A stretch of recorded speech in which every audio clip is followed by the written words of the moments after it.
Andre মার্ভেলো একজন কি metaphysical poet.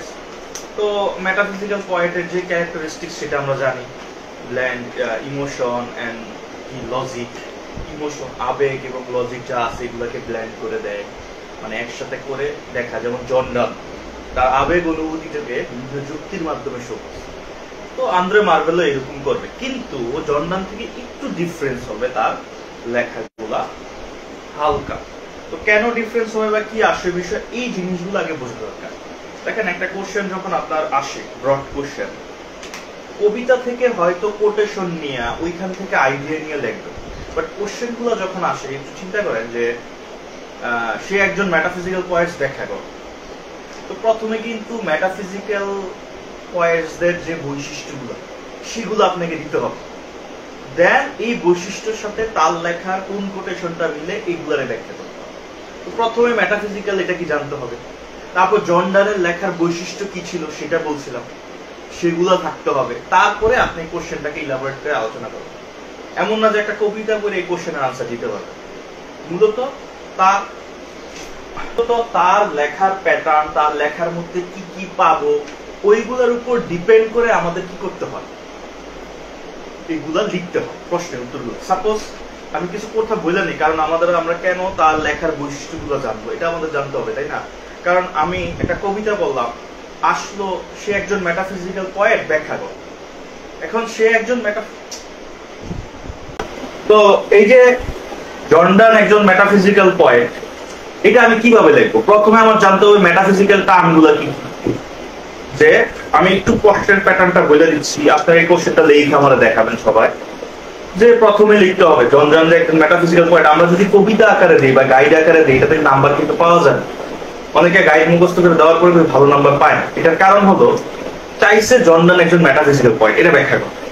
তো প্রথমে লিখতে হইব মেটাফিজিক্যাল কি, মেটাফিজিক্যালের বৈশিষ্ট্য কি, একটা মেটাফিজিক্যাল পয়েমে এই জন ডানের রাইটিং এর বৈশিষ্ট্য কি। তো আমরা দেখতে পারি জন ডান আর মেটাফিজিক্যাল গুলো সেম, তার মানে জন ডান একজন মেটাফিজিক্যাল পয়েন্ট।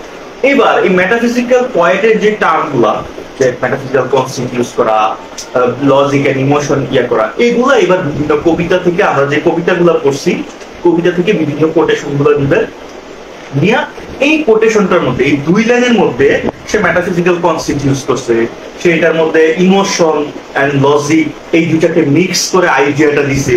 এই কথাগুলো তখন আস্তে আস্তে বিস্তারিত।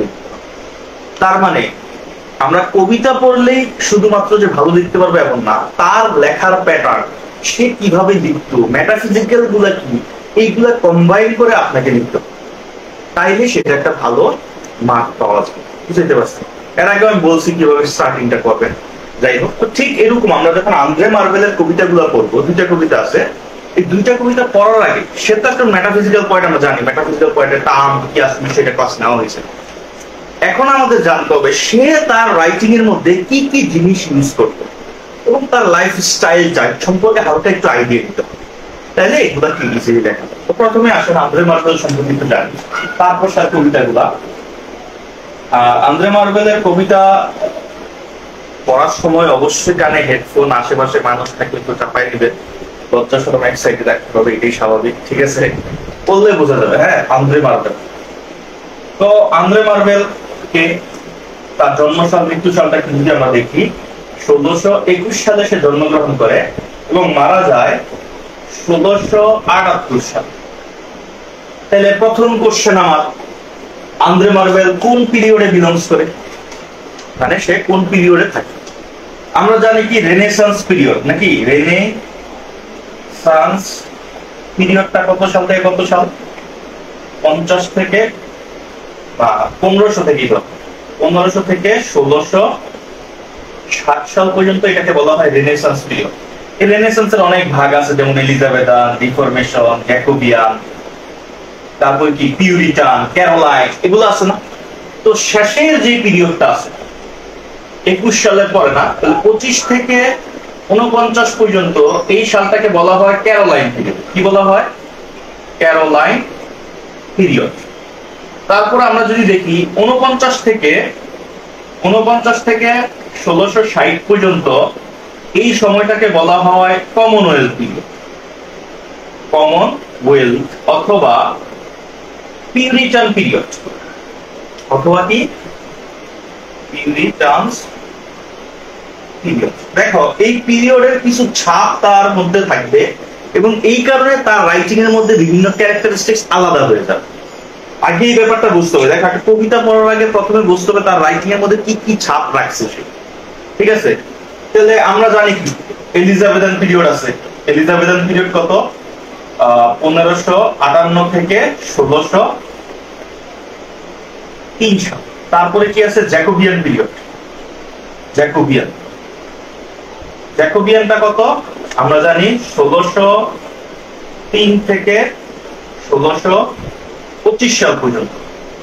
ক্যারোলাইন পিরিয়ডটা কত? 1625 থেকে 49 পর্যন্ত। কমনওয়েলথ বা পিউরিটান পিরিয়ড কত? 1649 থেকে 60 পর্যন্ত, 1660। এই হলো আমাদের রেনেসান্স পিরিয়ডের মধ্যে ধাপ। তো সে তো জন্মগ্রহণ করছে 1620 সালে, তাহলে সে কোন পিরিয়ডের? ক্যারোলাইন পিরিয়ডের মধ্যে পড়ে, আর কমনওয়েলথ বা পিউরিটান পিরিয়ডের মধ্যে পড়ে। এবং রেস্টোরেশন পিরিয়ডটা শুরু হয়েছিল। হ্যাঁ, এই রেনেসান্সের পরেরটা কি আছে? রেস্টোরেশন। আমি কিন্তু তোমাদের হিস্ট্রি অফ ইংলিশ লিটারেচার খুব ভালো করে করাইছিলাম, মনে আছে? ওইখানে আমি প্রত্যেকটা পিরিয়ডের বৈশিষ্ট্য দিয়েছিলাম। আমি আগেই বলছি যে থার্ড ইয়ারে আমরা যাই করব হিস্ট্রির উপর ডিপেন্ড করবে, কারণ একটা কবিতার মধ্যে যেই টার্মগুলো ইউজ করা হবে এক একটা এজে এক একটা টার্ম বিখ্যাত। তো তার রাইটিং গুলাতে এরকম 2-3টা এজের টার্ম মিলাইয়া কি হয়েছে রাইটিং গুলা লেখা হয়েছে। এই কারণে আমাদের এজটা জানতে হবে, এছাড়া আমাদের এটা বোঝা যাবে, বাট আনসার করার সময় বা পয়েন্টটাকে ভালো মতো বোঝার জন্য আমাদের এই জিনিসগুলো লাগবে, ঠিক আছে? এরপর রেস্টোরেশন পিরিয়ড না, আমরা এটাকে কি বলি? নিউ ক্লাসিক্যাল, নাকি? নিউ ক্লাসিক্যাল পিরিয়ডটা কত সাল থেকে কত সাল? আমরা দেখব 1660 থেকে 1798, ঠিক আছে? তো তার জন্ম সালটা কত? 21 থেকে 78। তাহলে নিউ ক্লাসিক্যাল পিরিয়ডের কয়েকটা ভাগ আছে। একটা হলো রেস্টোরেশন পিরিয়ডটা কত? 1660 থেকে 1702। এইটুকু হলো রেস্টোরেশন। তাহলে আরো আছে। তাইলে আমরা যদি বলি আন্দ্রে মার্বেল কোন পিরিয়ডে বিলংস করে, অনেক প্রবলেমের ব্যাপার নেই। কি লিখতে হবে? যে Andrew Marvell belongs to Renaissance periods and also new classical period. দুইটা পিরিয়ডের মধ্যেই বিলংস করে। স্পেশালি রেস্টোরেশন পিরিয়ড দিবা, specially Puritan and Restoration period. বুঝা গেছে? তার লেখাটা যখন লিখবা প্রথমে কি লিখবা? He belongs to Renaissance period অথবা end of the Renaissance period, end of the Renaissance period and beginning of the new classical period. Specially Commonwealth, Puritan period and Restoration period. এগুলা পাশে দেয়া ইয়া দিয়ে দেওয়া। এই যে তুমি শুরুতে যখন এটা দিবা একটা এক্সট্রা তোমার নজর পড়বে ছাত্রদের তোমাদের হাতে। এবার আসো আমি কেন এজ গুলোর কথা বললাম। দেখো ক্যারোলাইন, এই জ্যাকোবিয়ান ক্যারোলাইন পিরিয়ডে আমরা যদি দেখি যে জন ডান যাকে বলা হয় মেটাফিজিক্যাল পয়েন্টের যে গ্রুপটা, এটার লিডার, হ্যাঁ এটার লিডার কে? জন ডান। এই যে জন ডান সে যেই প্যাটার্নে লিখছে তার যে অনুসারীরা তারা এই প্যাটার্নে লিখবে। তো জন ডানের কবিতাগুলা এই সময়ে মোটামুটি একটা ভালো ছাপ রাখছিল সবার মধ্যে, যার কারণে সে যখন মারা যায় তার এগুলা যখন পাবলিশড হয় এগুলা কিন্তু অনেকে পড়ছে। ঠিক এই আন্দ্রে মার্ভেলও তার কবিতাগুলো পড়ছে এবং তার থেকে ইন্সপায়ার হয়েছে। ইন্সপায়ার হয়ে সে তার রাইটিং কিন্তু এগুলো উঠাইছে। এবং এই আন্দ্রে মার্ভেল আরেকটা জিনিস এক্সপেরিয়েন্স করছে। এই ক্যারোলাইন পিরিয়ডে আমরা জানি কি হয়েছিল, যারা এই ক্লাসটা আগে করো না হিস্ট্রি এটা করবা। ক্যারোলাইন পিরিয়ডে কি হয়েছিল যে রয়্যালিস্ট এবং রেবেলিস্ট দুইটার মধ্যে একটা যুদ্ধ হয়েছিল, মানে গৃহযুদ্ধ যেটা বলে ইংল্যান্ডে। যে রাজাদের একটা পক্ষ ছিল এবং যারা এই যে পিউরিটানস যারা ছিল অথবা তোমার এই মানে মোনার্কি সিস্টেম যারা মানতেছিল না, রাজাদের মানতেছিল না, এদের মধ্যে দুইটা পক্ষ হয়ে গেছিল, গৃহযুদ্ধ হয়ে গেছিল।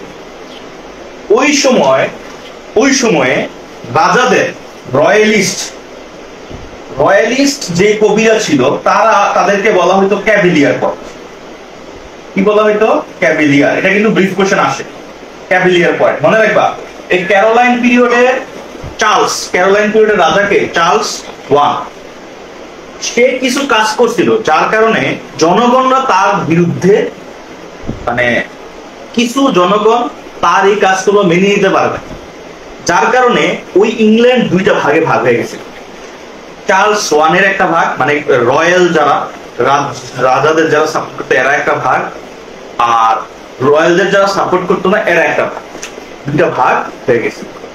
তো রাজাদেরকে যারা সাপোর্ট করতো এবং রাজাদেরকে নিয়ে যেই কবিরা লেখালেখি করতো তাদেরকে বলা হতো ক্যাভিলিয়ার পয়েন্ট। মূলত চার্লস ওয়ানকে যারা সাপোর্ট করতো তাদেরকে বলা হতো ক্যাভিলিয়ার পয়েন্ট, আর অন্য যারা ছিল এরা হলো কমনওয়েলথ। ঠিক আছে? তো আন্দ্রে মার্বেল তো ওই সময়টা চাক্ষুষ দেখছে সবকিছু, এবং সে খুব মানে ইন্টেলিজেন্ট স্টুডেন্ট ছিল। এবং এই আন্দ্রে মার্বেল কিন্তু জন মিল্টনের সাথেই ছিল, জন মিল্টনের সাথে তার খুব ভালো বন্ধুত্ব ছিল। তার সাথে জন মিল্টন, তো ওই সময় বিখ্যাত লেখক কিন্তু জন মিল্টন ছিল। তো যাই হোক, এই আন্দ্রে মার্বেল এই ক্যাভিলিয়ার পয়েন্টসদের একটা থিম ছিল, তাদের লেখার একটা থিম ছিল, নাম হলো কার্পে ডিএম। মনে রাখবা কি থিম? কার্পে ডিএম। কার্পে ডিএম মানে হলো enjoy the present moment, don't worry about future, মানে ভবিষ্যৎ নিয়ে টেনশন করার কিছু নাই, বর্তমান যে সময় এইটাকে এনজয় করো, অথবা সিজ দ্য ডে, এই একটা দিনকে কি করে না খুব ভালোভাবে উপভোগ করো, এরকম একটা থিম ছিল এই কার্পে ডিএম থিম। তো আন্দ্রে মার্বেল জন ডানের লেখাগুলোও দেখছে, আবার যারা রয়্যালিস্ট পয়েট আছে এদের গুলাও দেখছে। তো এগুলা থেকে সে ইন্সপায়ার হইয়া তার রাইটিং এর মধ্যে সে মেটাফিজিক্যাল পয়েন্টসদের যে গুণাগুণ, জন ডানকে ফলো করছে, মেটাফিজিক্যাল পয়েন্ট বেশিরভাগ এটা নিছে, এবং পাশাপাশি এই যে কার্পে ডিএম যে থিমটা এইটাও তার কবিতার মধ্যে সে ইউজ করছে। এই কারণে অন্য মেটাফিজিক থেকে তার কবিতাগুলো একটু ডিফারেন্স, যে এনজয় দ্য প্রেজেন্ট মোমেন্ট, মানে বর্তমান সময়টাকে এনজয় করো, ভবিষ্যৎ নিয়ে এত টেনশন করা কিছু না, মানে খাওয়া দাওয়া ফুর্তি করো, দুনিয়াটা মস্ত করো, এরকম একটা আছে না, এরকম একটা থিম ছিল তখনকার সময় তাদের মধ্যে ক্যাভিলিয়ার পয়েন্টস। এবং ক্যাভিলিয়ার পয়েন্টসদের একটা থিম, মোস্ট ইম্পর্টেন্ট থিম হলো কার্পে ডিএম। বুঝতে পারছি? তার মানে আন্দ্রে মার্বেলের মধ্যে মেটাফিজিক্যাল জিনিসগুলো ছিল, প্লাস ক্যাভিলিয়ার পয়েন্টের যে থিম কার্পে ডিএম থিম এইটাও ছিল। তার কবিতাগুলো যখন পড়বো, কবিতাগুলো যখন পড়বা বুঝতে পারবা যে আসলে সে প্রেজেন্ট সময়টাকে এনজয় করতে চাচ্ছে বেশি। বুঝতে পারছো? গেল আমরা এই জিনিসগুলা আশা করি আর আমার বলতে হবে না, কারণ আমি এটা ওনার দুইটা তিনটা কবিতা যাই আমরা পড়ি অবশ্যই এই জিনিসগুলা তার সম্পর্কে জানা দরকার, কারণ সে মেটাফিজিক্যাল পয়েন্ট, সেই গুণাগুণের সাথে কেনই বা কার্পে ডিএম থিম এটাকে ইউজ করলো, এটা আইডিয়াটা পাইছে কোথায়? তো এই আইডিয়াগুলো আসলে এই সমসাময়িক যে অবস্থাটা ছিল এগুলো সে ছোটবেলা থেকে দেখছে, এবং ওই সময় কবিতাগুলো সে পড়ছে, ওগুলো থেকে সে ইন্সপায়ার হয়েছে, এবং সে ইউনিভার্সিটির স্টুডেন্ট ছিল, শিক্ষিত ছিল, সে এগুলাকে পড়াশোনা করতে বেশি, তার রাইটিং গুলোর মধ্যে সে মিক্স করে সে লিখত। বুঝতে পারছি? গেল। তাহলে আমি আর এটা নিয়ে কথা বলবো না, তোমরা তার কবিতাগুলো যখন পড়াবো প্রত্যেকটা কবিতায় এই ব্যাপারগুলো থাকবে। যদিও তোমার ওই যে রয়্যালিস্টের ব্যাপার এইটা সেটা এগুলো লেখার দরকার নাই, বাট আমি তোমাদের জানার জন্য, ঠিক আছে, জ্ঞানটা যাতে বাড়ে এই কারণে আমি তোমাদের এটা এক্সট্রা দেখাই যাবো। গেল। তাহলে এবার আন্দ্রে মার্বেলের কিছু বৈশিষ্ট্য, লেখার কিছু বৈশিষ্ট্য আমাদের জানতে হবে, ক্যারেক্টারিস্টিক্স যেটা বলি, ফিচার্স। তো আন্দ্রে মার্বেল একজন গ্রেট মেটাফিজিক্যাল পয়েন্ট, প্রথম একজন মেটাফিজিক্যাল পয়েন্ট। তো আন্দ্রে মার্বেল সম্পর্কে যখন দেখবা, is a great metaphysical point. তারপরে কি? ইউজ অফ কার্পি, নাকি কার্পি থিম, তার রাইটিং এর মধ্যে সে কার্পে ডিএম থিম ইউজ করবে। আমরা যখন তার কবিতা পড়বো দেখবো কার্পে ডিএম থিম। তো কার্পে ডিএম থিমটা কি? কার্পে ডিএম থিমটা কি? যে enjoy the present moment, don't worry about future. মানে বর্তমান সময়টাকে এনজয় করো। এই যে কনসেপ্টটা তার রাইটিং এর মধ্যে এটা ছিল। এবং তুমি যখন এটা লিখবা, এই কার্পে ডিএম থিমটা মোস্টলি ইউজ করতো কারা? ক্যাভিলিয়ার পয়েটস। ক্যাভিলিয়ার পয়েটস কারা? এটা একটা ব্রিফ কোশ্চেন থাকতে পারে, যে যারা রয়্যালিস্ট বা চার্লস ওয়ানকে সাপোর্ট করতো, তাকে সাপোর্ট করে লিখতো, ওই সময় তাদেরকেই ক্যাভিলিয়ার পয়েট বলা হয়। গেল দুইটা গেল। এটা ব্রিফ কোশ্চেনে কিন্তু হয়ে গেল। কার্পে ডিএম থিম যেহেতু পড়তেছো, এটা ব্রিফ কোশ্চেন আইসা করলো। এটা ব্রিফ কোশ্চেনের সাথে সাথে আমাদের ক্যাভিলিয়ার পয়েটসদের সম্পর্কে আইসা করো অটোমেটিক। তো আমরা ক্যাভিলিয়ার পয়েটসও জানো। এবং এটা কখন ইউজ হইতো? 17th সেঞ্চুরিতে বেশি ইউজ হইতো। গেল। তারপরে যেটা বাবা, তার লেখার মধ্যে স্পেশালি সে কি নিয়ে লেখে? Treatment of love. তার কবিতাগুলো ছিল লাভ কবিতা, ভালোবাসা নিয়ে। ঠিক আছে? তো একটা মজার বিষয় হলো, আন্দ্রে মার্বেল কখনো বিয়ে করেন, কিন্তু সে বিয়ে না করলেও তার কবিতা যেগুলো লেখবা, তোমার টেনশনে পড়ে যাবে যে সে এত বিশেষজ্ঞ কেমনে। ঠিক আছে? আসলে একটা ব্যাপার কি, যে যেটা করে না সে ওইটা সম্পর্কে বেশি বিশেষ। দেখবা একটা জিনিস সম্পর্কে একজন জানে না, কিন্তু দেখবা এমন ভাবে ব্যাখ্যা দেয় মনে হয় সেটা পণ্ডিত। বেচারা এমন হয়েছে এমন। আর বেচারা অনেক মেয়ের প্রেমেও উপস্থিত এবং বাপ্পারাজের মতো ছেঁকা খাইছে। তো ওই যে ছেঁকা খাওয়ার এক্সপিরিয়েন্স থেকে সে কিছু কবিতাও লিখছিল। ঠিক আছে? ওই কবিতাগুলো তোমাদের পড়তে হবে। তো তার দুইটা কবিতা পাবা specially, to his poem stress and definition of love. তবে একটাই রিকোয়েস্ট, আমার ক্লাস করার আগে অন্য ক্লাস বা অন্য সামারি এগুলো আবার দেখতে যাও না। তাহলে ব্যাপার হইলো যে যখন ক্লাস করবা দেখা গেছে এক্সপ্লেনেশন চেঞ্জ হয়ে যেতে পারে। ঠিক আছে? তো আমি আসলে কয়েকটা বই বা তোমাদের মেইন বই বা বিভিন্ন বইটে গাইটা করাই। তো আর অন্য ক্লাসগুলো যদি দেখো 10 মিনিট 15 মিনিটের ক্লাস, ওগুলোতে জাস্ট সামারি আকারে বলা যায়। তো আগে যদি যাই না নাও স্টোরি গুলা, পরে ক্লাসটা করতে কেমন জানি লাগে, এরকম একটা ব্যাপার। একটু ধৈর্য ধরবা, এই দুইটা পয়েন্ট ছাড়া অন্যগুলো বই রাখা। ঠিক আছে? যাই হোক, তো তার কবিতাগুলো কি ট্রিটমেন্ট অফ লাভ থাকবে, যদিও দো ইজ নট ম্যারিড, নাকি ওয়াজ নট ম্যারিড, বিবাহিত ছিল না, বাট তার এটা সম্পর্কে আইডিয়া ছিল এবং সে কিন্তু বিয়ে করেনি কখন। তো তার লাইফ সম্পর্কে তো আমি বললামই যে সে মানে ভালো শিক্ষিত ছিল এবং জন মিল্টনের সাথে তার ভালো ছিল, বন্ধুত্ব ছিল। তারপর মেটাফিজিক্যাল আরেক পয়েন্ট আছে রিচার্ড লাভলেস, তার সাথেও ভালো সম্পর্ক ছিল। তো যেহেতু এবং বলা হয় যে জন মিল্টনও তার থেকে কিছু ইন্সপায়ার্ড হয়েছে, আবার সেও জন মিল্টন থেকে কিছু কোয়ালিটি পাইছে। গেল। তো তার কবিতার মধ্যে আমরা কি পাবো? ট্রিটমেন্ট অফ লাভ ব্যাপারটা পাবো। তারপরে যে ব্যাপারটা পাবো তার লেখার মধ্যে, যেহেতু সে বাপ্পারাজের মতো ছিল নাকি, তাহলে কি বাবা? পেসিমিস্টিক ভিউ অ্যাবাউট লাভ। ভালোবাসা নিয়ে তার একটা কি ছিল? পেসিমিস্টিক, মানে দুঃখজনক, মেলানকোলিক টোন পাবা। স্পেশালি তার যে ডেফিনেশন অফ লাভ আছে ওই কবিতাটাই দেখবা তাদের ভালোবাসাটা পরিপূর্ণ হয়নি, মানে সে তার বিয়ে করতে পারে নাই বা পায়। তো সে পায় নাই দেখাই সে ডেফিনেশন অফ লাভ লিখছে, যে ভালোবাসা, যে তোমাকে পাই নেই দেখে আমার ভালোবাসাটা এত গভীর, পাইলে তো এত গভীর হইতো না। বা পিওর জিনিসটা কখনো একসাথে থাকতে পারে না। সে কম্পেয়ার করছে যে সমান্তরাল জিনিসের সাথে, যে যেটা সমান্তরাল জিনিস, যেটা পিওর, যেটার মধ্যে কোনো খুদ নাই, যেটার মধ্যে আঁকা বাঁকা মানে উল্টা পাল্টা চলে না, ওদের ভালোবাসাটা কখনো মিলিত হয় না। কারণ কি? এটা সরল রেখার মতো যাইতেই থাকে, কোথাও মিলার কোনো সুযোগ নেই। যদি আমি একটু তেরা টাইপের হইতাম, একটু ক্যারেক্টারলেস হইতাম, তুমিও যদি একটু হইতাম, হয়তো আমাদের এটা মিলতো। কিন্তু আমরা একেবারে পিওর, তো এই কারণে আমরা মিলে নেই।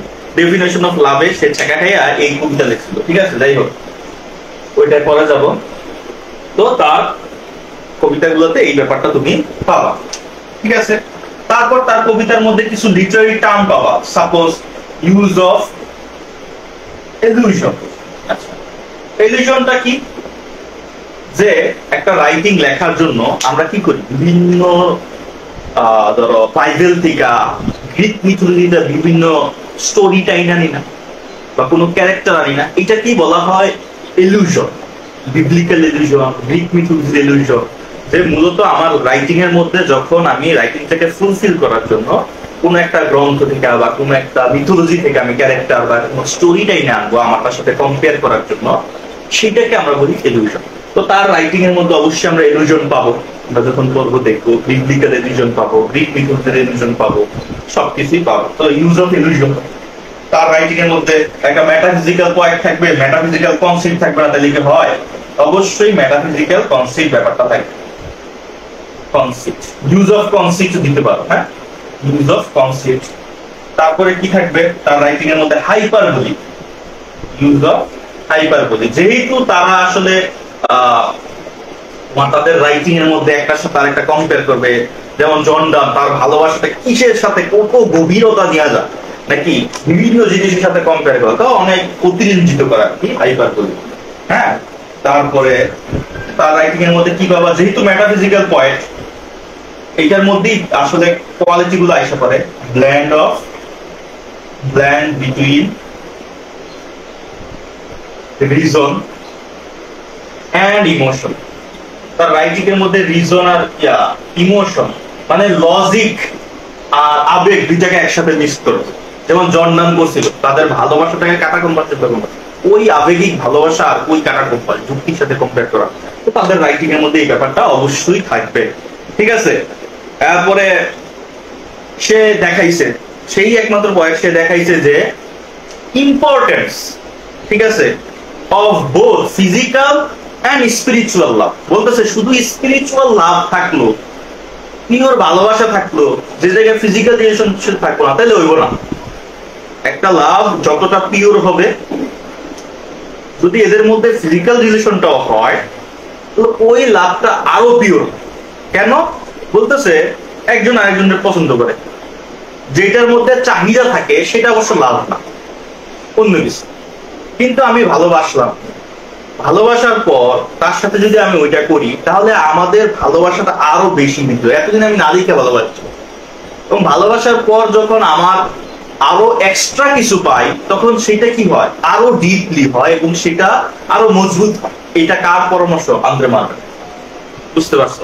এই কারণে তার কনসেপ্ট হলো যে এই কারণে বিবাহের পর স্বামী স্ত্রী ভালোবাসাটা তারা কিন্তু একজন আরেকজন দেখতো, বিয়ের পর তারা একজন আরেকজন পছন্দ করে, এবং একটা সময় তাদের মধ্যে যেটা হয়, এইটা থেকে আসলে তাদের পবিত্র ভালোবাসার থেকে কি হয়, যে একটা পরের প্রজন্ম আসে, এবং এইটা তাদের ভালোবাসাটাকে আরো মজবুত করে। এই কারণে তুমি যখন রিলেশন করবা, 1 বছর 2 বছর পরে রিলেশনটা টিকে না, কিন্তু স্বামী স্ত্রীটা কি হয়, এটা কিন্তু অনেক বছর টিকে। তো এইটা আর কি আসলে তার কনসেপ্ট। তার কনসেপ্ট অনুযায়ী যেমন জন ডান শুধু স্পিরিচুয়াল লাভের দিকে মনোযোগ দিছে, তার রাইটিং এর মধ্যে সে ইম্পর্টেন্ট দিছে স্পিরিচুয়াল লাভ প্লাস ফিজিক্যাল লাভ। দুইটা যদি একসাথে এক জায়গায় থাকে, তাহলে সেই লাভটা আরো বেশি পিওর বা পিউরিফাই লাভ। এই হলো তার রাইটিং এর মধ্যে বৈশিষ্ট্য। আরো কিছু পাবা এটা পরে, তার কবিতাগুলো মেটাফিজিক্যাল লাভ পয়েন্ট। এইগুলো হলো তার রাইটিং এর ক্যারেক্টারিস্টিক্স, তার রাইটিং এর মধ্যে এই জিনিসগুলো পাবা। আর মেটাফিজিক্যাল পয়েন্টস এর আসলে রাইটিং এর মধ্যে তুমি ওই রাইম স্কিম এটা সেটা এগুলো না দেখলেও চলে, ঠিক আছে? তাও আমি বুঝে দিব, সমস্যা নেই। To his poems, ঠিক আছে? তো বই যাদেরটা আছে সামনে এটা খুলে নাও, পড়ায় দেই, আর পারলে হেডফোন লাগাই নাও, ঠিক আছে? আচ্ছা, পুলিশ কয় মিস্ট্রেস যেটা, আচ্ছা এটা আলাদা আলাদা লেখা, কয় আলাদা, মিস্ট্রেস আলাদা।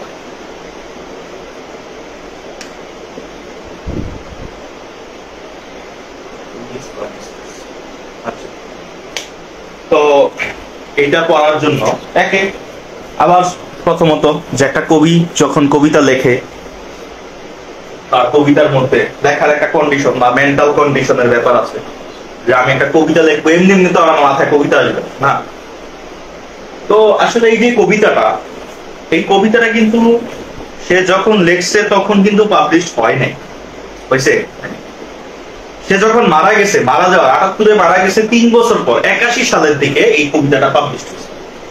তো এই কবিতাটা যখন লিখছে তখন তো আর সে জানতো না যে কবিতা কি হলো, পাবলিশ হলো।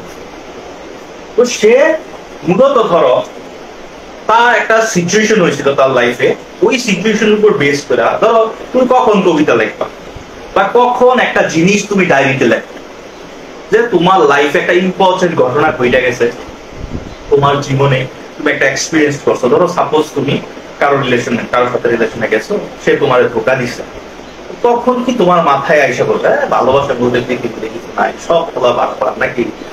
আবার ছেলেরা চিন্তা করে সব মেয়েরা সেম লাখবার চিটার নাকি? তো এটা করে তারা কি করে একটা কবিতা লেখে নাকি, বা লেখা লেখে। আমাদের তো এখন যত পয়েটিক ট্যালেন্ট আছে সবগুলো ফেসবুকের স্ট্যাটাস, ঠিক আছে, একদম আবেগ অনুভূতি দিয়া মানে ফেসবুকের স্ট্যাটাস দিয়ে পড়ায় ফেলবো। যেমন ধরো আমি যখন রিয়েল লাইফে কিছু এক্সপিরিয়েন্স করি, আমি আইসা কিন্তু শেয়ার করার চেষ্টা করি ব্যাপার। তো এগুলো যদি আমি আমার ডায়েরিতে বা ইয়েতে লিখতাম, দেখো আমার মতো চিন্তা ভাবনা অনেকের মানুষের আছে না।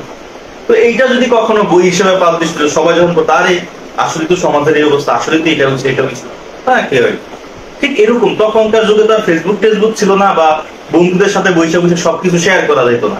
কারণ বন্ধু বান্ধবী যারাই আসিল এরা কি থাকতো কয়েকদিন পর, এক সপ্তাহ পর, 2 সপ্তাহ পর একবার দেখা, তখন হয়তো বলতো, আর এত কথা তো একসাথে বলা যেত, তখন তারা ডায়েরি দিলে। তো এরকম একটা স্টোরি আর কি। আন্দ্রে মার্বেল একজন মেয়েকে পছন্দ করতো রিয়েল লাইফে। তো তার সাথে অনেকদিন দীর্ঘদিন প্রেম চলার পর, তো একদিন আন্দ্রে মার্বেল, ওই যে বললাম তার তো দুইটা লজিক, স্পিরিচুয়াল লাভও লাগবে, ফিজিক্যাল লাভও লাগবে। তো তার যে প্রেমিকা তারে আন্দ্রে মার্বেল বলতেছে যে দেখো আমরা তো অনেক দিন ধরে রিলেশনে আছি, আমাদের ভালোবাসাটা আরো ডিপ আরো গভীর করার জন্য আসো কি মানে ফিজিক্যাল এক্সারসাইজ, মানে কি বলে ফিজিক্যাল রিলেশন করবে, সেক্সুয়াল রিলেশন করবে। তো ওই সময়টায় সে যারে বলছে, সে এখন মানে মেয়েদের স্বভাব যেটা যে লাজুক টাইপের, যেটাই তো মেয়েদের সবচেয়ে বড় গুণ নাকি।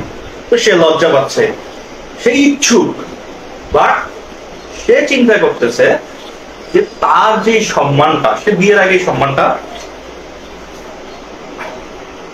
আচ্ছা বিয়ের আগে সে তাদের এই সম্মানটা নষ্ট করে। তো এটার কারণে মেয়ে স্বভাবতই কথাটা শোনার পরে একটু লাজুক স্বভাবের, সে মানে লজ্জা পাইতেছে।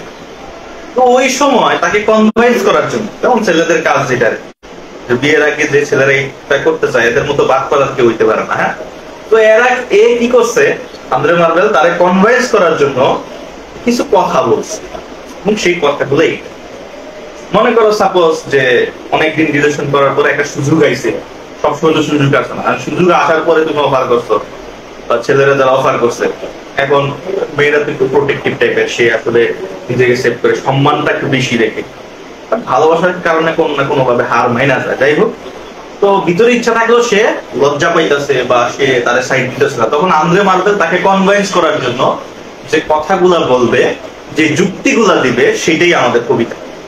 বুঝতে পারছি? তুমি বুঝতেই পারতেছো, সিচুয়েশনটা বুঝতে পারতেছো, এখন ছেলেরা কতভাবে কনভিন্স করতে পারে, বুঝে কত পাম্প করতে দিতে পারে, তো সেটাই এখানে পাবো। হ্যাঁ, তো প্রথমে বলতেছে, মনে রাখবা এই যে ব্যাকগ্রাউন্ডটা বললাম, এইটার উপর ডিপেন্ড করে পুরো কবিতাটা। বলতেছে had we but world enough and time. আচ্ছা, তো কবিরা যখন লেখে এদের সেন্টেন্স গুলা, এদেরকে বলা হয় পয়েটিক, এটা কি বলে, যাই হোক পয়েটিক লাইসেন্স একটা তোমাদের টার্ম আছে। পয়েটিক লাইসেন্স মানে হলো কবিরা কোন গ্রামাটিক্যাল রুলস মেনটেন করবে, বা কবিরা তাদের রাইটিং এর মধ্যে ইয়া মেনটেন করবে, এরকম কবিরা না। কবিদের একটা লাইসেন্স আছে, পয়েটিক লাইসেন্স। তারা তাদের ছন্দ মিলানোর জন্য, তারা তাদের কবিতা সুন্দর করার জন্য, তারা তাদের নিজের মতো করে গ্রামাটিক্যাল নিজের মতো করে সাজাইতে পারে, কোনো গ্রামার মেনটেন করে না তারা, তারা কোনো স্ট্রাকচার মেনটেন করে না, তারা তাদের মতো লাগে, এটাকে বলা হয় পয়েটিক লাইসেন্স। তো তার রাইটিং গুলাতেও তুমি যখন পড়বা, রিয়েল যে মিনিংটা সেটাকে করার জন্য নিজেকে কিছু মাঝে মাঝে সাজাইতে হয়। ঠিক আছে, বলতেছে হ্যাড উই মানে হলো we had, if we had, যদি আমাদের কাছে থাকতো, but world enough and time, আমাদের কাছে যদি অনেক বিশাল সময় থাকতো, ওয়ার্ল্ড বলতে বুঝাইছে আসলে বিশাল সময়, প্লেস, আমাদের কাছে যদি অনেক সময়, অনেক জায়গা, এন্ড টাইম মানে অনেক সময় যদি থাকতো, এনাফ এনাফ টাইম যদি থাকতো, দিস কয়নেস, কয়নেস কথাটার মানে কি? কয়নেস, কয় কথাটার অর্থ হলো লজ্জা। হ্যাঁ, আর মিস্ট্রেস মানে কি? যে টু হিজ, হিজ মানে কি? হিজ হইলো আন্দ্রে মার্বেল তো পয়েট। মিস্ট্রেস কি? এই পয়েটের লাভার নাকি মেয়ে লাভারটা, মানে বিয়ে করে নাই, বিয়ে না করে যদি তোমার ইয়া থাকে, গার্লফ্রেন্ড থাকে, বা তুমি তার সাথে ইয়া করতে চাও, এটাকে বলা হয় মিস্ট্রেস। বলছে টু হিজ, মানে তার লাভারের প্রতি, টু হিজ কয়মিস্ট্রেস, তার লজ্জাবতী ভালোবাসার প্রতি, মানে যে মেয়েটা, যে লাভারটা, সে কি ছিল, একটু লজ্জাবতী ছিল। তো এই কবিতাটা হচ্ছে, এই কবিতাটাকে লাভার মানে ছেলেটা মেয়েটাকে বলতেছে তার কনভাইন্স করার জন্য। তো কার প্রতি কইতেছে, যে তার লজ্জাবতী কি প্রেমিকার প্রতি যে লেখা কবিতাটা, সেটাই মানে তার লজ্জাবতী প্রেমিকার প্রতি সেই যে বাণীগুলো দিছে, এইটাই হলো আমাদের কবিতা। তো বলতেছে সে লজ্জা পাইছে। এখন সে বলতেছে ইফ উই হ্যাড, যদি আমাদের কাছে থাকতো, ওয়ার্ল্ড এনাফ এন্ড টাইম, যদি আমাদের কাছে সময় জায়গা যদি থাকতো, দিস কয়নেস, এই যে তোমার যে লজ্জাজনক হাসি বা তোমার যে লজ্জার মুখটা, লেডি মুখ, এটা কোনো অপরাধ ছিল না। মানে বলতেছে এখন সে লজ্জা পাইছে, তো সে বলতেছে যে দেখো আমাদের কাছে যদি সময় থাকতো, আমরা তো একদিন মরিয়ে যাবো নাকি, যে এনজয় দ্য এভরি মোমেন্ট, মানে প্রেজেন্ট মোমেন্ট, যে বর্তমান সময়টাকে এনজয় করা উচিত, কালকে বাঁচি না মরি ঠিক নেই।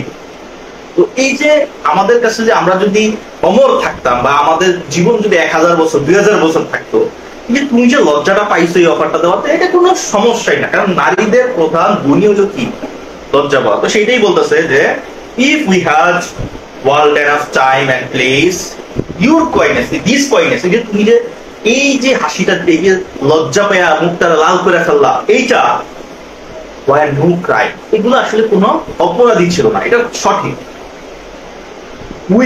we would sit down, এত সময় থাকলে আমরা কি করতাম, বসতাম, ঠিক আছে, and think, এবং আমরা চিন্তা করতাম, which way to walk, কিভাবে আমরা আস্তে আস্তে হাঁটবো, হেঁটে হেঁটে গল্প করব, ঠিক আছে, and pass our long lives day, এবং কিভাবে আমাদের জীবনটাকে, এই ভালোবাসার জীবনটাকে পাস করব। যে আমাদের যদি অনেক সময় থাকতো, তোমার এই লজ্জাটা কোনো ক্রাইম ছিল না, এটা আরো ভালো ছিল। আমরা এত সময় থাকলে আমরা কি করতাম, বসতাম, হাঁটতাম এবং প্ল্যান করতাম যে আমাদের ভালোবাসাটা কিভাবে কাটাবো, ঠিক আছে। এবং বলতেছে যে দাও, দাও মানে কি, ইউ, তুমি, আর্কাইক ফর্ম ইউজ করছে, thou by the India's Ganga side, তুমি হয়তো ইন্ডিয়ার গঙ্গা নদীর যেটা আছে ওইখানে কি করতা, স্টুডেন্টস রুবি ফাইন, ওইখানে গিয়ে তুমি কি করতা, ওই বিভিন্ন রুবিস বলতে আসলে মণিমুক্তা টাইপের বোঝা, হ্যাঁ, তুমি হয়তো ওইখানে গিয়া এই রুবিস যেগুলো আছে এগুলো হয়তো খুঁজতা, গঙ্গা নদীতে গিয়া, গঙ্গা নদীর পাশে গিয়ে হাঁটতে হাঁটতে। And I by the tide of Humber and would complain, আমি হাম্বার নদীতে, মানে ইংল্যান্ডের যে হাম্বার নদী আছে, তুমি ওই গঙ্গা নদীতে থাকতাম, আমি হাম্বার নদীতে থাকতাম, হাইকা হয়তো কমপ্লেন করতাম আমার ভালোবাসা না, আমি তারে খুঁজতেছি, আমি তার কাছে যাবো, হ্যাঁ, তুমি হয়তো ইন্ডিয়ার গঙ্গা নদীর পাশে কিছু খুঁজতা, এইসব খুঁজতে থাকতা, আমি হাম্বার নদীতে বৈশা বৈশা আমি তোমার সম্পর্কে কমপ্লেন করতাম যে সে কোথায় গেল, তোমাকে খুঁজতাম, ঠিক আছে, বা আমি তোমাকে, যেমন হাম্বার নদী থেকে কিন্তু এটার সাথে একটা গঙ্গা নদীর একটা লিঙ্ক আছে, হ্যাঁ। তো যাই হোক, এটার কারণে হয়তো আমি এইটা দিয়ে তোমাকে খোঁজার চেষ্টা করতাম, তুমি ওই দূরে থাকতা, তোমাকে আমি খুঁজে বের করতাম, তোমার সাথে আমি তোমার বিরুদ্ধে কমপ্লেন করতাম যে কোথায় তুমি, তোমাকে আমি চাই, এরকম করে তোমাকে খুঁজতাম, তোমাকে খুঁজে বের করতাম। আমাদের যদি অনেক সময় থাকতো, পিওর লাভ হইতো, আমি তোমার জন্য সব কিছু করতাম। আবার কিছু কিছু বইতে, আধুনিক কিছু বইতে এরকম করা হয়েছে যে ব্রিটিশরা তো একটা সময় এই ভারতটাকে, ইন্ডিয়ান সাবকন্টিনেন্টটাকে শাসন করছে। তো এইটাও ধরা হয় যে হয়তো এই হাম্বার নদীর কথা যেহেতু বলছে যে একটা সময় ব্রিটিশরা যেভাবে ইন্ডিয়ারে ইয়া করতো, ঠিক সেই হাম্বার নদীতে বৈশা সে কি করতো, তার এই লাভারে নিয়ন্ত্রণ করার চেষ্টা করতো। এরকম আসলে একটা থিম আছে বর্তমান সময়, বাট এটা হয়তো এত প্রযোজ্য না, বাট এটা মাথায় রাখবা যে দুইজন দুইকে থাকতো এবং একজন আরেকজনের বিরুদ্ধে কমপ্লেন করতো, তারে খোঁজার চেষ্টা করতো। যে আমাদের কাছে যদি এত সময় থাকতো, আমরা চিন্তা করতাম কিভাবে সময় কাটাবো, কিভাবে তুমি একটা দূরে থাকবা, আমি এই জায়গায় বৈশা বৈশা তোমার জন্য অপেক্ষা করতাম, যেমন ওই যে 7-13 নদী 1300 নদী পার হয়ে যায় করে খোঁজা, এই কাজও করতাম তোমার জন্য। আচ্ছা, তারপরে বলতেছে I would love you 10 years before flood, কথাটা কি বলছে এই জায়গাটা একটু মাথায় রাখবা, এটা তোমার পরীক্ষায় দিবা মাস্ট। বলতেছে I would, যদি এত সময় থাকতো, I would, আমি কি করতাম, যে love you 10 years before the flood, 10 year before the flood. Flood বলতে কি বুঝাইছে? 10 ইয়ার বিফোর দ্য ফ্লাড। এই ফ্লাড বলতে বুঝাইছে আমরা মুসলিমরা যারা, এরা জানি নূহ আলাইহিস সালামের সময় একটা সময় পৃথিবী যখন আবর্জনায় ভর্তি হয়ে গেছিল, যে মানুষরা যখন কথা শুনতেছিল না, এরা এদের মতো চলতেছিল, তখন কিন্তু একটা মহাপ্রলয় মানে একটা বন্যা হয়েছিল, আল্লাহ থেকে একটা গজব ফেলাইছিল, যার কারণে পুরা জাতি কিন্তু একদম মানে পুরা পৃথিবী পানিতে হয়ে গেছিল। তখন নূহ আলাইহিস সালাম একটা বোট, একটা নৌকা করছিল, ওই নৌকায় সব যারা তার অনুসারী ছিল তাদেরকে এবং পৃথিবীর সকল প্রাণীদের একটা নমুনা, মানে পৃথিবীর সকল প্রাণী যা আছে সবগুলোর একটা করে জিনিস কিন্তু ওই নৌকাটায় রাখা, বিশাল বড় নৌকায় তাদেরকে বাঁচাইছিল, বাকি সব কিন্তু ধ্বংস হয়ে গেছিল। এমন একটা স্টোরি কিন্তু আমরা আমাদের কোরআন শরীফে পাই। ঠিক বাইবেলে এমন একটা স্টোরি ছিল নোয়া, ঠিক আছে? বাইবেলে আছে কি নোয়া। এই যে ফ্লাডটা হয়েছিল, এই মহা বন্যা যে প্রলয়টা হয়েছিল, তখন এই নোয়া তার নৌকায় করে প্রতিটা জীবের একটা নমুনা রাখছিল ওই নৌকায়। তো বলতেছে যদি আমাদের সময় থাকতো, আমি তোমাকে এই যে বন্যাটা হয়েছিল, এই বন্যার 10 ইয়ার্স বিফোর মানে 10 বছর আগের থেকে তোমার আমি ভালোবাসতাম, তোমার জন্য আমার ভালোবাসাটা থাকতো, এবং তুমি কি করতা, এন্ড ইউ শুড, তোমার উচিত হতো, ইফ ইউ প্লিজ, তুমি যদি খুশি হইতা, এই যে আমি তোমার এখন অফার করছি, তুমি লজ্জা পাইছো মানে রিফিউজ করতেছো, যদি আমাদের এত লং সময় থাকতো, আমি হয়তো ওই মহাপ্রলয়ের 10 বছর আগের থেকে তোমার আমি অফার করতাম, তুমি আমার অফার, তুমি তোমার খুশি তো রিজেক্ট করতে দিতা, রিফিউজ করে দিতা। টিল, কতদিন পর্যন্ত রিফিউজ করা? Till the conversion of the Jews. আচ্ছা, বাইবেলে আছে এই জিউসরা, বলতেছে এই জিউসরা যেদিন অন্য ধর্মে ধর্মান্তরিত হয়ে যাবে, মানে এই যে জিউসরা যারা আছে, এরা যেই দিন অন্য ধর্মে, মানে তারা ধর্ম ছেড়ে যখন অন্য ধর্মে চলে যাবে, তাদের ঈমান যখন চলে যাবে, তখন পৃথিবী ধ্বংস হয়ে যাবে। বলতেছে যদি আমাদের এত সময় থাকতো, আমি তোমার এই বন্যার 10 বছর আগের থেকে প্রপোজাল দিতাম, তুমি পৃথিবী ধ্বংস হওয়ার আগ পর্যন্ত তুমি আমার প্রপোজাল গুলো রিজেক্ট করতাম, কোনো সমস্যা নাই। যদি আমার কাছে সময় থাকতো তো এই কাজগুলো আমি করতাম। এখন তো সময় নাই, এখন এগুলো নিয়ে চিন্তা করে লাভ আছে, মানে ইয়া করতেছে হাইপারবোলি ইউজ, এটাকে যাবো হাইপারবোলি। একই কথায় হাইপারবোলিক প্লাস এখানে কি কনসেপ্ট পাবা, এরপরে এখানে কি ইলুশন ব্যাপারটা পাবা, যে সে কিন্তু বাইবেল থেকে স্টোরিটা এনে নিয়ে আসছে, এটাকে তার মানে মিস্টেসে কনভেন্স করেছে। এরপরে বলতেছে এইটুকু গেল, পরে বলতেছে মাই ভেজিটেবল লাভ। এখানে ভেজিটেবল লাভ বলতে কি বুঝাইছে? ভেজিটেবল মানে আমরা যেটা বলি ভেজ নন ভেজ ব্যাপারটা, ভেজিটেবল মানে হলো যে পিওরিটি, যেমন হিন্দুরা যেটা বা খ্রিস্টানরা যেটা ইয়ে করে, যেমন জোকস করো না, non veg joke, veg joke. Non veg কি? যেটার মধ্যে সেক্সুয়াল টাইপের ব্যাপার, যেমন মিরাক্কেল দেখো, মিরাক্কেলে কিন্তু নন ভেজ টাইপের জোক থাকে। এরা যখন কথা জোক মারে তখন কিন্তু এরা বিভিন্ন ওই যে সেক্সুয়াল টাইপের জোক মারে। তো ভেজিটেবল লাভ মানে যেই ভালোবাসাটা পিওর, যে জায়গার মধ্যে সেক্সুয়ালিটি বা এইসব ব্যাপার নাই, ওই ভালোবাসাটাকে বলা হচ্ছে ভেজিটেবল, মানে প্লাটোনিক লাভ। ভেজিটেবল লাভ বলতেছে মাই ভেজিটেবল লাভ শুড গ্রো। এত সময় যদি আমাদের থাকতো, আমার যেই ভালোবাসা পিওর যে প্লাটোনিক লাভটা শুড গ্রো, আস্তে আস্তে কি হইতো? বৃদ্ধি পাইতো, ফাস্টার দেন এম্পায়ার এন্ড মোরস। একটা এম্পায়ার, একটা সাম্রাজ্য গঠন করতে, একটা সাম্রাজ্য গঠন করা কিন্তু এত সহজ না, হাজার হাজার বছর বা কয়েকশো বছর লাগে একটা সাম্রাজ্য দাঁড় করাই, নাকি? তো বলতেছে একটা এম্পায়ার যতদিন তোমার একটা গ্রো হয়, আস্তে আস্তে বৃদ্ধি পায়, মানে একটা রাষ্ট্র থেকে আস্তে আস্তে আস্তে আস্তে এদের বিস্তার করতে করতে একটা সময় একটা সাম্রাজ্য হয়ে, ঠিক না? তো একটা সাম্রাজ্য হইতে যতটা সময় লাগে, আমার এই ভেজিটেবল লাভটা আস্তে আস্তে এতটা পবিত্র হইতো, এতটা বৃদ্ধি পাইতো।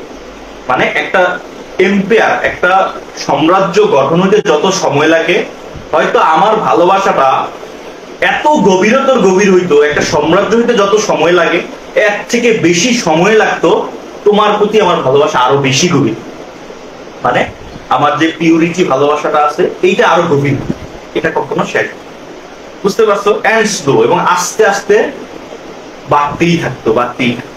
মানে এখন হয়তো তোমার জন্য যে লাভটা আছে, একটা সময় এক থেকে কয়েকশো গুণ বেশি তোমার প্রতি আমার গভীরতা থাকে, যদি আমাদের এত সময় থাকে। কারণ পৃথিবী তো শর্ট, যে কোনো সময় আমাদের উইকেট করে দেবো, নাকি মরে যাবো, তখন তো আর কিছু হইব না। তো এই কারণে এখন এত কিছু চিন্তা করা যাবে না, চলো আমরা ফিজিক্যালি রিলেশন করি। এখন যখন এটা শুনতেছে না তখন বলতেছে আরে ভাই যদি একটু সময় থাকতো, মানে বুঝাইতেছে আর কি, বসে ঠান্ডা মাথায় যাতে আরে সায় দেয় যে যদি সময় থাকতো আমি মহাপ্রভুদের 10 বছর আগের থেকে তোমার অফার করতাম, তোমার মন ছেড়ে নিজে করতাম, কোনো সমস্যা নেই, যদি খুশি থাকো রিজেক্ট করো। এরপর আবার বলতেছে যে আমার যে পিওর লাভ, এখন দেখতেছে কত পিওর, কত বছর রিলেশন করতেছে, কখনো বলি নেই। তো যদি এমন সময় থাকতো আমার ভেজিটেবল লাভটা একটা সাম্রাজ্য দাঁড় করে যত সময় লাগে এত সময় ধরে খালি গ্রোই বৃদ্ধি পাইতে থাকতো তোমার প্রতি, তাহলে বোঝো আমি তোমার কতটা ভালোবাসি। ঠিক আছে, তারপরে বলতেছে and 100 years, আমার প্রায় 100 years, আমার প্রায় 100 বছর, শত শত বছর লাগতো should go to praise thine eyes, thine মানে কি তোমার, তোমার যে চোখ কত যে সুন্দর, তোমার এই চোখের প্রশংসা করতে আমার হাজার হাজার বছর লাগতো, সরি শত শত বছর, 100 years, তোমার এই দুই চোখের প্রশংসা, and on thy forehead gaze, তোমার যে কপালটা আছে, তোমার দুই চোখ আর এই যে কপাল, এই কপালগুলোর প্রশংসা করতেই আমার শত শত বছর যেত। তোমার চোখ কপাল এত সুন্দর, আহারে কত সুন্দর কপাল, হ্যাঁ তোমার চোখ দুইটা দেখলা, মানে প্রশংসা, এগুলার শুধু প্রশংসা করতেই তার শত শত বছর চলে যেত। যদি আমাদের কাছে এত সময় থাকতো আমি শত শত বছর ধরে তোমার চোখের প্রশংসাই করতাম। ঠিক আছে, এত সুন্দর চোখ তোমার। 200 to adore each breast, 200 বছর লাগতো তোমার এক একটা ব্রেস্টের সুনাম করতে করতে, আমি খালি প্রেইজই করতাম তোমার এক একটা ব্রেস্টের 200 বছর ধরে, তো তোমার ব্রেস্ট গুলো কত সুন্দর, হ্যাঁ। and 30,000 of the rest, এবং তোমার বাকি যে বডির পার্টস গুলো আছে এগুলা করতে আমি প্রায় 30,000 বছর সময় নিতাম। 30,000 বছর ধরে তোমার বাকি পার্ট গুলার সুনাম আমি করতাম, তোমার হাতটা কেমন, তোমার গালটা কেমন, তোমার ঠোঁটটা কেমন, ঠিক আছে। and age at least every part, এক একটা যুগ এক একটা বছর লাগাইতাম তোমার এক একটা পার্টের সুনাম করতে, তোমার আঙুলটা কত সুন্দর, এক যুগ লাগাইতাম, এমন করে প্রত্যেকটা পার্ট মানে 30,000 বছর লাগাইতো তার বাকি পার্ট গুলো, মানে 200 বছর, শত শত বছর লাগাইতো তার চোখ আর কপালের সুনাম করতে করতে, তার কি বলে এক একটা ব্রেস্টের সুনাম করতে 200 বছর ধরে নিয়ে, এত সুন্দর ব্রেস্ট। তার এরপরে বাকি যে শরীর আছে এগুলার প্রতিটা অংশ সে প্রায় 30,000 বছর সময় নিয়ে করত, যদি সময় থাকে, হাইপার বলি আর কি বলতেছে। and last age should show your heart, এবং আস্তে আস্তে শেষে আইসা, শেষের যুগে আইসা আমি তোমার হৃদয়ের প্রশংসা করতাম, যে তোমার হৃদয়টা কত সুন্দর, তুমি এত সুন্দর আর তোমার হৃদয়টা কত সুন্দর, এটার প্রশংসা করতাম। ফর লেডি, এইগুলা ইউ ডিজার্ভ দিস থিং, তুমি এইসব সম্মান ডিজার্ভ করো, যে তুমি এত সুন্দর। তুমি কি মনে করো আমি তোমারে পাম দিতেছি? আসলে না, তুমি যে এত সুন্দর, আসলে তুমি এগুলো ডিজার্ভ করো, তুমি এই সম্মান পাওয়ার যোগ্য, এই কারণে আমি তোমার এত সুনাম করতাম। বোঝো তুমি আমার কাছে কি। এন্ড বলতেছে nor would I love at lower rate, তোমারে আমি কখনো কম মূল্যের ভালোবাসা বাসি, তোমারে আমি অনেক, মানে এটা আসলে বলাটা ঠিক হয় নাই, ফিজিক্যালিস্ট যারা আছে এটার বিরুদ্ধে আসলে আন্দোলন করতে পারে, যে রেট কথাটা আসলে মেয়েদের ক্ষেত্রে ইউজ করা ঠিক না। আমাদের মেয়েদের আসলে অনেকে বল না যে কেমন টাইপের মেয়ে পছন্দ, আরে ভাই তুমি কি, আরে আমরা যেমন কিছু আছে যেমন জিজ্ঞাসা করি যে ভাই কেমন টাইপের পছন্দ, তো এগুলা কি বোঝায় যে তুমি কিছু কিনতে গেছো, ঠিক আছে, তোমার এই কালারের ভিতরে এই রং লাগবে, ওই কালারের ভিতরে এই রং লাগবে, এটা কেমন না একটা, যেটা আসলে মেয়েদের অসম্মান করা। তো তখনকার যুগে রেট কথাটা এটা মেয়েদের ক্ষেত্রে ইউজ করা হইতো, যে আসলে মেয়েদের অবস্থাটা বোঝানোর জন্য, যে আসলে ওই সময় আসলে মেয়েরা এতটাই ইয়া ছিল। তো বলতেছে আমি তোমার আসলে কোনো অংশে, যে আমার ভালোবাসাটা কোনোটা লোয়ার রেটের ভালোবাসা না, আমারটা হলো হাইয়ের থেকে হাই রেটের ভালোবাসা। যাই হোক, এটা নিয়ে অনেক এই লাইনটা নিয়ে অনেক পরে প্রবলেম হয়েছিল তার, তো গেল। এই প্রথম স্ট্যান্ডা কি বললো তাকে কনভিন্স করার জন্য, সে বলল যে যদি আমাদের এই যে তুমি এই যে আজকে এই যে লজ্জা দিতেছ, মানে সে ইয়ে করছে, তো সে লজ্জা পাইছে, সে রাজি না, করবে না, ঠিক আছে। তখন এই আমাদের আন্দ্রে মালবে পাম্প করতে দিতেছে, যে দেখো যদি আমাদের কাছে এত সময় থাকতো, তোমার এই লজ্জার কোনো ব্যাপার ছিল না, এত সময় থাকলে আমি কি কি করতাম, যে যদি এত সময় থাকতো তোমার আমি কিভাবে এবং কত পরিমাণ কত গভীর ভাবে তোমারে ভালোবাসতাম, এই কথাগুলো এতক্ষণ বলবো। এই প্রথম স্ট্যান্ডটা। এবার দ্বিতীয় স্ট্যান্ডে আসতেছে। দ্বিতীয় স্ট্যান্ডে এবার বলতেছে বাট, কিন্তু আমি এত ভালোবাসতাম, কিন্তু প্রবলেম হয়েছে কি, at my back, আমার পিছন থেকে আই অলওয়েজ হেয়ার, আমি সবসময় একটা জিনিস শুনতে পাই। কি শুনতে পাই? Times wind chariot hurrying here. Times মানে সময়, উইন্ড চ্যারিউট সময় কি যাচ্ছে, উড়ে যাচ্ছে, সময় উড়ে আসতেছে চ্যারিউট দিয়ে। আচ্ছা এটা দেখো, সময়ের যে আসলে টাইম ফ্লাইটস মানে সময় যে কত দ্রুত চলে যায়, এটাকে বোঝানোর জন্য বলতেছে যে চ্যারিউট। চ্যারিউটের টানতো কে, দৌড়িত কে? প্যান্থার। আমরা যেটা জানি যে গল্পটাতে। তো সে কি করছে, এই প্যান্থারের জায়গায় মানে প্যান্থার তো এই যে চ্যারিউট গুলা, এগুলাকে এরা কি করতো, দৌড়ে নিয়ে যেত চ্যারিউট দিয়ে। এটা স্পিডি ছিল। প্যান্থার কি খুব স্পিডি একটা প্রাণ। তো বলতেছে টাইম এই সময় দ্রুত চলে যায়, কি বলতেছে উইংস। উইং মানে কি, পাখা লাগানো। সময় এই পাখা লাগানো চ্যারিউটের মতো হারিয়ে নেয়ার আমার কাছে আইসা পড়তেছে, আমাদের কাছে নিকটে আসতেছে। মানে সময় খুব দ্রুত চলে যাচ্ছে, একটা সময় আমরা মারা যাবো। সময় আগে মানুষটা শত শত হাজার হাজার বছর বাঁচত, এখন আমরা মানুষ বাঁচি 60 বছর 70 বছর। এখন তাহলে সময়টা কত দ্রুত যায়। তো বলতেছে এই চ্যারিউটটা আগে চিতারা টানতো, এখন বলতেছে এই চ্যারিউটরে এখন উইং, মনে হয় চ্যারিউট এখন উড়ে উড়ে যায়, এত দ্রুত সময় চলে যাচ্ছে। তো বলতেছে আমি অলওয়েজ ইন মাই ব্যাক, আমি সবসময় শুনতে থাকি যে সময় চ্যারিউটের মতো দ্রুত কি করতেছে, উড়ে আসতেছে। এন্ড ইয়ন্ডার অল বিফোর আস লাই, এবং আমাদের সামনে পুরোটাই পড়ে আছে। ঠিক আছে, আমাদের সামনে পুরো জীবনটাই পড়ে আছে, আমরা কিছু এনজয় করতেছি। দেখো আমরা দেখো 60 বছর 50 বছর, তো আমরা এই যে 50-60 বছর বাঁচবো, আমরা শুধু কাজ করতে করতে সময় কাটাই, আমরা শুধু নিজেদের সম্মান রক্ষা করতে করতে সময় কাটাই, নিজে মন খুলে যে এনজয়মেন্ট করা সেটা কখনো করি না। তো এটাই বলতেছে যে দেখো তুমি তো রাজি হচ্ছ না, সময় থাকলে এই কাজগুলো করতাম, কিন্তু দেখো আমি সবসময় শুনতে পাই আমাদের জীবনটা যে কোনো সময় মারা যাব, অল্প একটা সময়, ছোট্ট একটা জীবন নিয়েছি, এই সময় যদি আমি এনজয় না করি তাহলে কখন করবো? তো সময় যেহেতু দ্রুত আইসা পড়তেছে আর আমাদের সামনে পুরো পৃথিবীটা রয়েছে এখন, ঠিক আছে, আমরা কি এটাকে এনজয় করবো না? এটাই বলতেছে আসলে কার্পে ডিম নাকি এনজয় করতে হবে। এন্ড বলতেছে ডেজার্ট অফ ভাস্ট এটার্নিটি, এবং সময় যদি আমাদের ধরে ফেলে তাহলে আমরা মরার পরে আমাদের সামনে এটার্নিটি, চিরন্তন একটা জীবন পাবো, তখন তার এনজয়মেন্ট হবে না, ঠিক না? তখন তার তোমারে আমি পাবো না, তুমি এখন আমার এটা মানে আমারে এটা দাও, সমস্যা কি? পরে বলতেছে কি বলতেছে, আরো পটাইতেছে ডাই বিউটি, এই যে তোমার যে সৌন্দর্য, shall no more be found, যখন টাইম এসে তোমার ধরে ফেলবে, যখন তুমি মারা যাবা, এই যে তোমার যে সৌন্দর্যটা, এটা তো একসময় থাকবো না। আজকে যে সৌন্দর্যটা তোমার আছে, যখন মারা যাবে এই সৌন্দর্য থাকবো, বৃদ্ধ হয়ে গেলে সৌন্দর্য থাকবো। তোমার যেহেতু এখন সৌন্দর্য আছে, এখন চির যৌবন আছো তুমি, মানে এখন যেহেতু তোমার যৌবন সময়টা আছে, তুমি এখন এনজয় করো নাকি? আর আমার যেহেতু পছন্দ করো, আমার সাথে প্রবলেম নাই।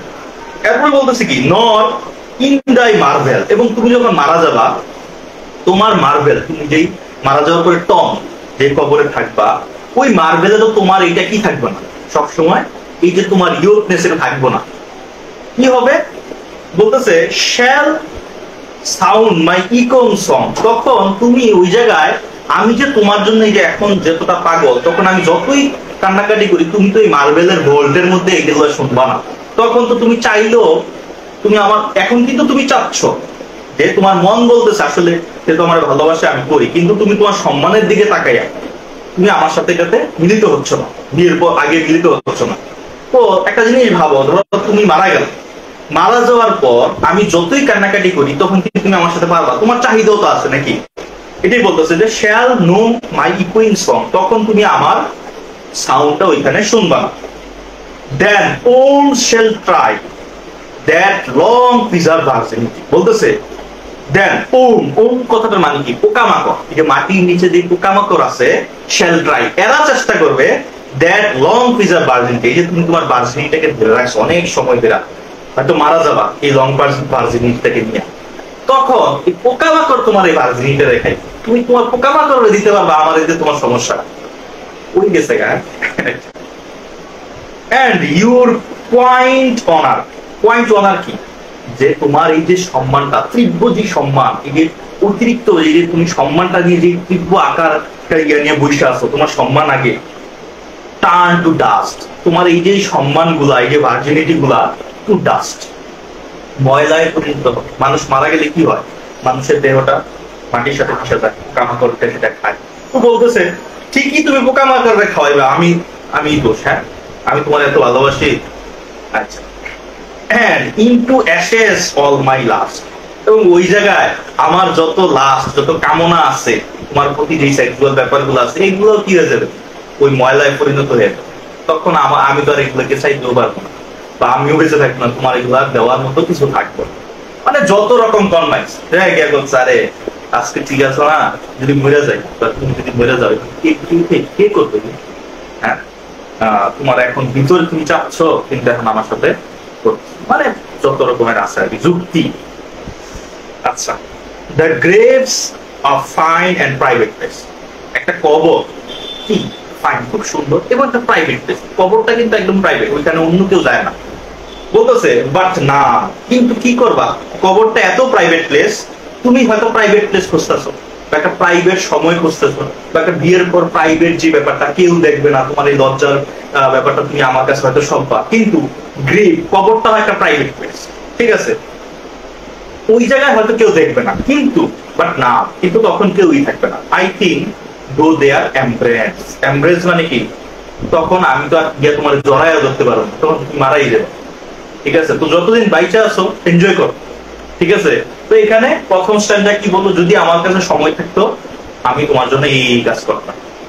দ্বিতীয় স্ট্যান্ডার্ড এসে বলতেছে যে কেন লেখকের সাথে, মানে কেন লাভারের সাথে তার একটা ফিজিক্যাল রিলেশনশিপ করা দরকার, কারণ মারা গেলে তো আর এটা পাইবা, ঠিক আছে? গেল। এবার থার্ড স্ট্যান্ডার্ড, তৃতীয় স্ট্যান্ডার্ড এসে কি বলে দেখো। আচ্ছা, বলতেছে নাও, এখন, therefore while the youthful you, বলতেছে এখন দেখো, যাই হোক, your youthful you কথাটার মানে হলো কালা। তোমার যে যৌবনের যে রংটা আছে, এই যে কত সুন্দর তোমার দেখতে, হ্যাঁ, seeds on thy skin, এগুলা তোমার স্কিনের উপরে আছে, লাইক মর্নিং, সকালবেলা দেখবা কি বলে রে, মানে যখন সকালবেলা ইয়াটা কি বলে এটাতে, কথাটার মানে হলো যে কুয়াশা টাইপের যেটা পরে, ঠিক আছে? শিশির দিন, সকালবেলা যখন শিশির গুলা পরে, মর্নিং ডিউ দেখতে কি খুব সুন্দর লাগে না?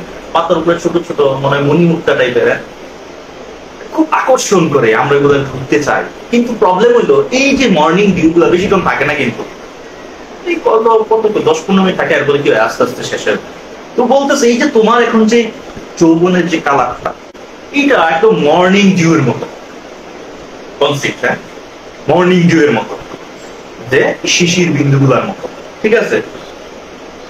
and while thy willing soul transpires, আচ্ছা, transpires মানে কি? রন্ধ্র, হ্যাঁ? বলতেছে তোমার মধ্যে এখন কি, তোমার উইলিং সোল, তোমার ইচ্ছা করতেছে ভিতর থেকে কি, এবং বলতেছে at every pure instant fires, বলতেছে তুমি কিন্তু ইচ্ছুক, ঠিক আছে? souls transpires, বলতেছে তোমার এখন যে চাচ্ছ, তোমার ভিতরগত চাচ্ছে, হ্যাঁ আমিও তার সাথে ইয়া হই, এটা কি হয়ে যাচ্ছে? ট্রান্সপায়ার্স মানে কি? বাষ্পে পরিণত হয়ে যাচ্ছে। যে তুমি যতক্ষণ ওয়েট করবা, তোমার সৌন্দর্যটা চলে যাবে, তোমার মধ্য থেকে তোমার সবকিছু চলে যাবে, এগুলো একটা সময় বাষ্পের মতো, যেমন মর্নিং ডিউ গুলো হারায় যায়, তোমার এটাও হারায় যাবে, তোমার যৌবন কালও চলে যাবে। তো একটা কাজ করো, এবং বলতেছে and বলতেছে every pure with instant fires, তোমার প্রতিটা রন্ধ্রে হয়তো আমাকে দেখা গরম রক্ত, রন্ধ্রে রন্ধ্রে গরম, মানে রক্তগুলা কি হয়ে গেছে, আগুনের মতো হয়ে গেছে, তুমি চাচ্ছ এখন, কিন্তু সম্মানের জন্য করতেছো না, ঠিক আছে? তো বলতেছে এই যে তুমি চাচ্ছ, তোমার এই সৌন্দর্যটা আছে, এখন যৌবনের রং আছে, এখন তুমি এনজয় করতে পারো না, হ্যাঁ? কারণ বলতেছে নাও, চলো এখন, let us sports us while we live, চলো আমরা এখন কি করি, একসাথে বই, স্পোর্টস মানে কি, খেলাধুলা করি নাকি? and now, এবং like amorous bird of prey, আমরা একসাথে মিলিত হই, একসাথে মিলিত হই। অ্যামারাস বার্ড কি? শিকারী পাখির মতো। শিকারী পাখিরা কি একটু ভায়োলেন্টলি তোমার সেক্সুয়াল যে রিলেশনশিপটা এটা করে। তো বলতেছে আসো আমরা, যেহেতু তুমিও চিরযৌবন না আমিও চিরযৌবন না, ঠিক আছে, আমরা শিকারী পাখির মতো একসাথে মিলিত হয়ে যাই।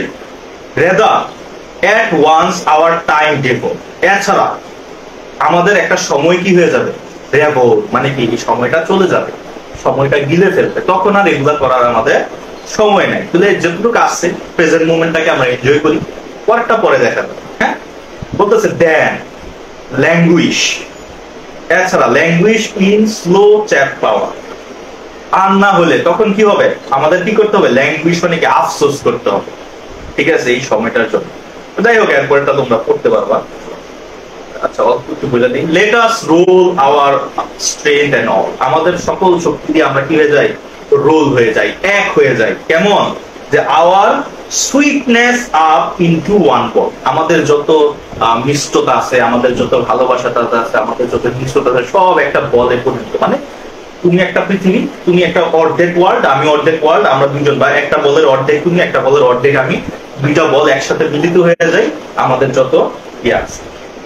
And বলতেছে and tear our pleasure and rough strife, আমরা আমাদের যত আনন্দ আছে এগুলা কি আমরা ইয়া করি। through the iron gates of life, iron gates of life মানে কি, iron gates of life মানে হচ্ছে আমাদের জীবনের যত বিপত্তিগুলো আছে, যে তুমি আমার সাথে মিলিত হচ্ছে না কেন, যে আমাদের লাইফে অনেক প্রবলেম হয়, যে মানুষ কি বলবে, আমার সম্মানের একটা ব্যাপার, এই যে লাইফের যে বিপত্তিগুলা, এগুলারে ভুলে গিয়া আমরা কি হয়ে যাই, এক হয়ে, ঠিক আছে, এটাই বলতেছে। and thus thou we cannot make our sun stand still।